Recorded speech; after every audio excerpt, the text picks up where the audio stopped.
Hello, everyone. Welcome to the Love to Live Healthy show with author and weight loss specialist Josephine Fitzpatrick.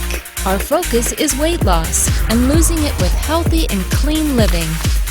Join us every week to hear answers to questions from our clients all over the world who text and email thousands of weight loss questions daily. Listen and learn how Josephine answers questions to help you lose weight, eat healthy, and feel great. Hi, everyone. Welcome to the Love to Live Healthy show. I'm Josephine Fitzpatrick. Today, we have a very special guest, Stephanie Luft from MERRICK. I'm going to bring Stephanie in now. Hi, Stephanie. Hi, how are you? How are you? Good. So thank you for joining us. I'm so excited. Oh, my pleasure. So you are definitely like one of my long time clients, right? I think we've been doing that. I think I've been following your program over 8 years. Wow, that's amazing. 8.5 years now. Yeah. That's amazing. That's so exciting. I love that. So now when you first lost the weight, how much did you lose? Yes. So originally I lost about 11. That my goal weight was to lose 11. Total, I'm probably down about 17 or 18. Wow, that's amazing. Yeah. And I was going to say that is way past what your original goal was. But what's funny is once you got to this new number, now that's your number. Oh, and now I think about that number. Like, what do you mean I was 7 pounds more at one point? How could that be my goal How weight? could that be? It's so funny how that happens. Now, what's different, I think, too, what I love about your story, and I wanted to share is you go through times, because it has been, almost 9 years, where you have little instances of maybe like something going on in your life or whatever, and you go up a couple of pounds and you immediately, as soon as you come back in, and you've done it so many times, you lose it in like the first week. I do. So it's funny because I came into the office like 2 months ago and you put me right back on track.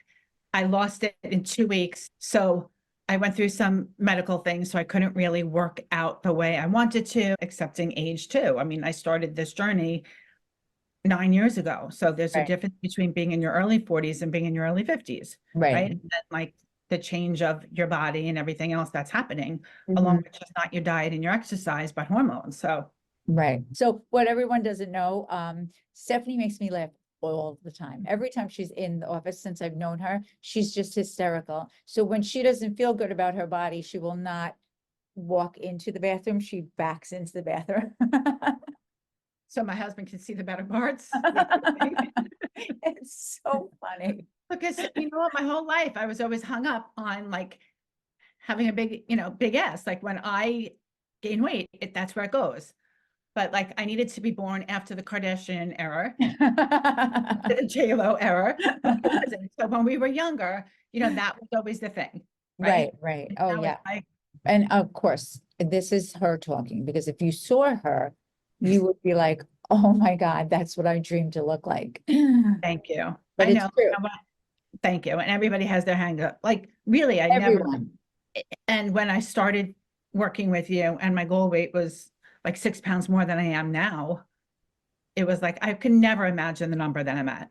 Cause I would have been, that was like, I don't even think I was in high school, but everybody puts pressure on themselves. And like we talk about, I think there's a pressure where we live. Yeah, right. Of course. Yeah. And that's a big thing. But the other sense too is sometimes if you don't have that little bit obsession, it can so easily get out of hand. It did. And you totally brought me back. So I felt so much better because I left and it was like shocking to me. And you just said to me, just, change one snack. And it really did make the difference. It's always the little details that make the most difference, Yeah. And I have discussed this before, how many times at work I've been skinny shamed. More at work, I think, than outside of work. Right. I had one person actually, and we spoke about this too, was she at one point like shook my pants and she's like, are you okay? Are you sick? These are so big on you. And I was like, first of all, didn't ask you. And second of all, what was that about? But I think a lot of it is just, through jealousy. Yeah. And I do think the worst comes out when someone's jealous. And listen, we always have to remember weight loss is one of the hardest things to do. We're surrounded by temptation all the time. So when you see someone jealous, of course, because it's so hard. I think, like, to your point before, when you said, when your coworker said that to you, I think it just sometimes when you're in such a good place and you look so good, it can make other people very uncomfortable. I didn't think of it that way. Because Yeah. we have to, that's when people look at themselves. And a lot of times when someone's not in a good place, they don't want to do that, you know? But you're right, there's so much temptation. So every time I'm at a meeting at work, there's the one who I said to, she comes with a huge bowl of candy and sticks it like right in the middle of the table. And usually I'm in the middle. And the other day I took a paper towel and I stuck it on top and put something else on top so I didn't have to see it. I could do the trail mix. And they're like, what are you doing? I'm like, I can't sit here and stare at peppermint patties when they're like my favorite. That same group, but sometimes just if there was a party and they're having cake, like just because it's your birthday doesn't mean I have to eat cake on a Tuesday Right. at 10 o'clock in the morning. And they're like, you're not going to have a bite? I'm like, I'm good. And like, you could afford it. You're so skinny. That is why you look the way you do, because you're not doing the cake on a Tuesday just because it's there, you know? I love that. I think it's so important for people to hear like what other people go through when they're trying to lose weight, because while you handle it so well, I have clients who really get so like upset, cry. You know, I had one client recently who cried at the table because her friend supposedly was skinny shaming her at their dinner. And, you know, it's hurtful because you're trying It's so hurtful. hard. You know how hard it is to lose weight. You're trying so hard. And when you get to a good place, instead of people going, well, you look great, that's why you look great, and all the positive that you'd want from your friends, it's the reverse sometimes, or the opposite, and it can really be hurtful, you know? So it's good. I love the way you handle it. I think that's so great. So tell me one thing, as far as like how you feel, especially because you've been on for so long, give me an idea of like what you do when you go on vacation. Like, how do you handle that? Because these are questions clients ask me all the time. So of course, when I tell them it's one thing, but when they hear it from you or a client, it's a big difference. So it's funny because some people say, oh, you're on vacation, but I'm like, okay, I need to, there's so many things like swirling around in my head. So when I go, it's funny because sometimes we go on vacation, or sometimes, you know, we have a vacation place. When we go to our vacation place, it's like being at home. And for some reason, I don't know, it's harder for me sometimes now to be there than if we just were on vacation and going to restaurants all the time. I do think to myself, like, yes, I'm on vacation, but I know that at the end, if I'm gaining 4 pounds, 3 pounds, 2 pounds, it's not making me happy. I really, like, when we were away, I tried to do the best we could, and we were, you know, in our apartment, and I was really sticking to it. Which it's funny because you know you're going to lose it. Yes, but I don't want to go through the pain of like agonizing or more pain that my husband, the other day when we were away, we were in our apartment, and, you know, he'll weigh himself too most days. And I was like tempted to get on the scale. So I get on the scale and I start talking, and he's asking me questions and I'm not responding. I said, do me a favor, just don't even talk to me. I'm not in a good mood and I'm not answering anything you say. Just, this is a warning for you. Just don't talk to me. Always good to give warnings. Give him a warning. Don't talk to me, because I got on the scale and I was pissed off. I gave him that warning. But Okay, so do you think that now it's harder for you to get back as quick? I think so, but I think I'm also mentally struggling, like I said, with the change of body because of the medical reasons why I couldn't work out the way I wanted to. You know, it's just cardio, but Right, because right. I know that I'm thin because Yeah. because of the sizes that I wear and the Right. scale. I But think my body mentally too, changed. cardio is very good for you mentally. Yes, It really does help you. It's like it's a different level, a different feeling. So even if your weight stayed the same, I don't think you would necessarily feel the same without it because your body's so used to doing it, you know? So, yes, that makes me feel better. Like, it's funny. So it's like, it's either, you know, we used to say I either have a full face and a big ass, or small ass and small face, because I lose my weight from there. Now the other conundrum is I'm sitting in the sun and I don't want to get it on my face. So I sit up and then I look at my stomach and I have these like lines from where the roll that everybody really has are coming. So now it's either I have it's pale face and I have these lines in my stomach, or I'm going to have like a good stomach with all tan marks the way they should be, and my face looking like leather. That's so There's funny. always a catch here when you're losing weight. I know. When you Well, want to be where you want to be. well, and I think the biggest thing is what we're talking about too is age, because how Yeah. much more do we worry about getting a tan now than we did when we were younger?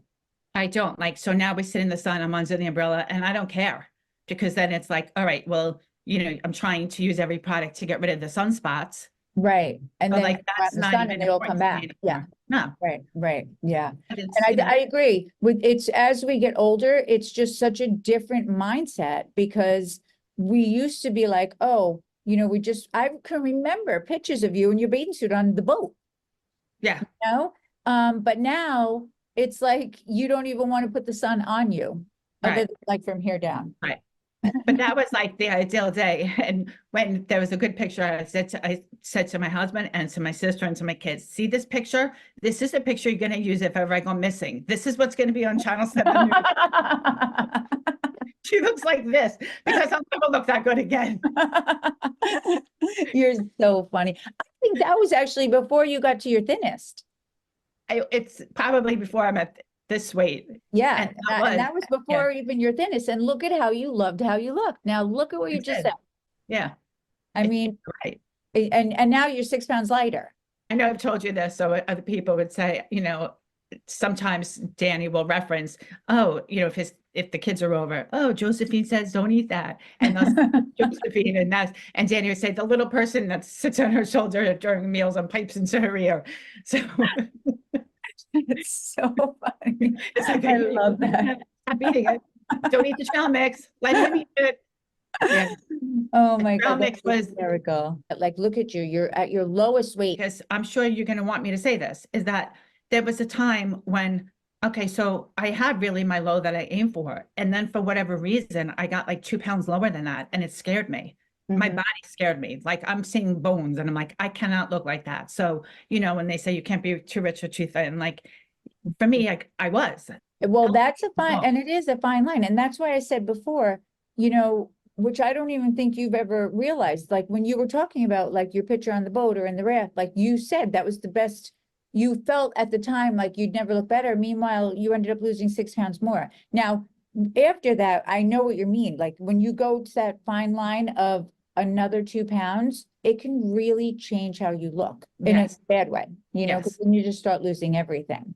And that's not good either. But that's when, like you look at yourself and you say, okay, because I do know, unfortunately, women tend to, and men, I'm sure, but they tend to go on what other people say. So sometimes you'll get someone who'll say, oh, don't lose any more weight. You look too thin. And you really don't. But then I know for me, I will have clients who, if people don't say to them, you look too thin, they don't feel thin. They're like, why isn't anybody saying it to me? You hear that all the time. And then because it kind of like reaffirms that they feel like they're in a good place, but it doesn't always mean that, because sometimes people are like, you're too thin. Like I've said it to clients, like you can't lose anymore, and sometimes, like you said, it's not even on purpose. Your body's in that weight loss mode. And I know people are listening going, I wish I had that. Like it would just keep going, but it doesn't last. It will stop and then it'll like balance out. And then all of a sudden you find yourself like, oh, I want to be that one number, but it's very hard to be that one number. And that's why I always say you need those 2 or 3 pounds. I wanted to say too, which I love, you with your cheat day. Now, a lot of times I have actually in the last, I guess, couple of years, 2 years, I've been putting people on cheat meal because they just cannot handle a cheat day. And a lot of times it is because they're not being 100% during the week, which when you have that cheat day, you have to be 100% during the week. Yes, totally. But your stories with your cheat day are just by far the best.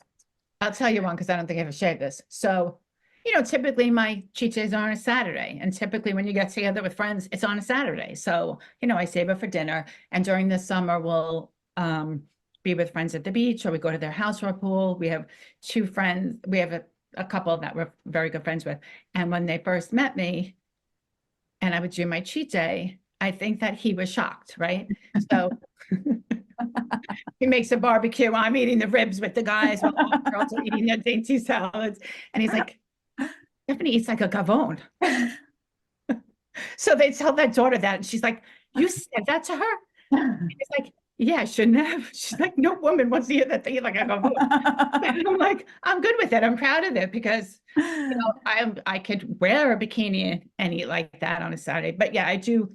Sunday morning comes because mentally Sunday just resets me. It Right, just right. puts me right back, and then I'm good. Yeah, I really can discipline and get right back. Yeah, which is so important. I think I really keep trying to tell people that is like one of the best things you can learn from this program. And you, for example, the way you just said it, like you almost embrace getting back on.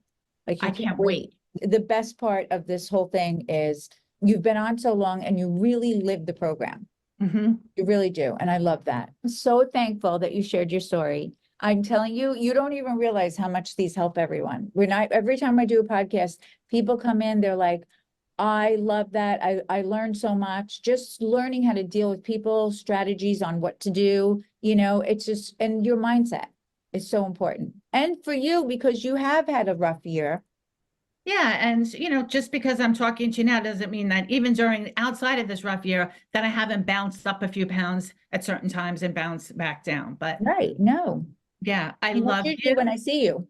Yeah. I love you, and I so appreciate you having me. I love it. Thank you so much. I love you. I appreciate you. I Have the best appreciate you. weekend, okay? Thank you so much. Thank you so much, Stephanie. That was an amazing story. We appreciate you. We appreciate your time, and we appreciate so much you sharing your journey with us, how you've dealt with going up and down in the last 9 years, and how you deal with all the outside circumstances that go on in almost everyone's life. So thank you. And we want to thank everyone who's listening today, and has been sharing the Love to Live Healthy podcast. We appreciate it. We appreciate the likes. We appreciate the comments. Please, any questions you have, leave down below. We're here for you. We want you to live healthy and love living your best life. Much hugs and loves from me to all of you. Have a great one, everyone.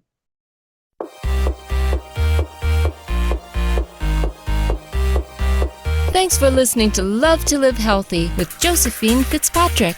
We hope you'll pass along our web address, innovationweightloss.com, to your friends and colleagues who are looking to lose weight by eating clean and living healthy. Be sure to check out our archives section on our website for previous podcasts. Join us next time for another edition of Love to Live Healthy with Josephine Fitzpatrick. The content in this podcast is not intended in any way as a substitute for professional medical advice, diagnosis, or treatment. Always seek the advice of your physician or other qualified healthcare provider with any questions you may have regarding weight loss or any medical condition or treatment, and before undertaking a new healthcare regimen. And never disregard professional medical advice or delay in seeking it because of something you have listened to on this podcast.